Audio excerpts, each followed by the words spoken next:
We are at Olson Stadium on the campus of Morningside College, where local area high school football teams just took part in the annual Media Day. They explained to us their goals and how they would like to achieve them. Here are what some of the coaches and players had to say.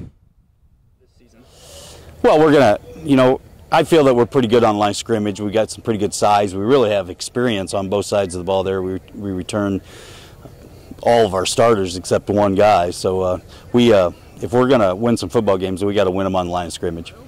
Well, I look forward to every year. I mean, there's no year is any different than this. But, three of the starting offensive linemen started in our playoff game when they were sophomores. So it's been fun to watch them grow and become more mature as football players, and we are expecting a lot of them. Well, the big thing is I'm a firm believer is that you coach to what your skill set is. Obviously, we don't have Dan Tillo back anymore. We don't have Robert Newsom. We don't have Xavier Scarlett. But at the same time, we got some guys that can play the game, and they're going to be back this year. And we might not be as pass-oriented as we were last year. I mean, the first game of the year, I think we threw 62 times. But at the same time, we're going to be doing some different things, run, pass, all that kind of stuff. We'll be very 50-50 this year. Well, I think the off-season heading this summer is a good start. We have more kids involved in the summer workouts.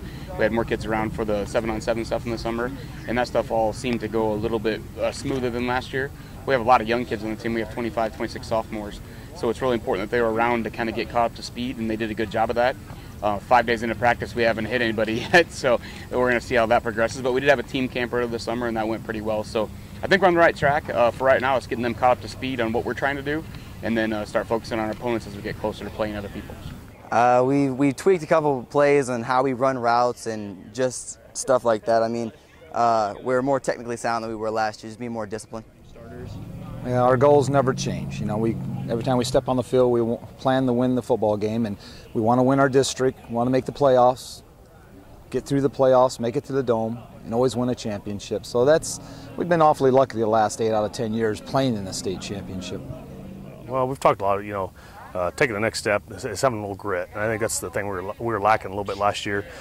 Pretty talented, pretty physically, okay, but we lacked that kind of grit. We lost 3 games in the regular season. We're 6-3, lost 3 games in the last minute, and that's conditioning, that's grit, that's focus. It's those things that you gotta develop as a team. You can't necessarily coach all the time. The kids got to take control of that and do it, and they're doing a good job right now taking care of that. First of all, like last year, we had so much mental stuff at just the first week of practice because there was a lot of stuff that we didn't know yet. But now this year, we had a lot more intensity because we know kind of how Coach Smith runs, how he works, and we've all been playing together for a long time, so we know each other, and we just kind of went, and as we went. Live from Olson Stadium on the campus of Morningside College, I'm Josh Sacknuff with SUX Sports, Sioux City.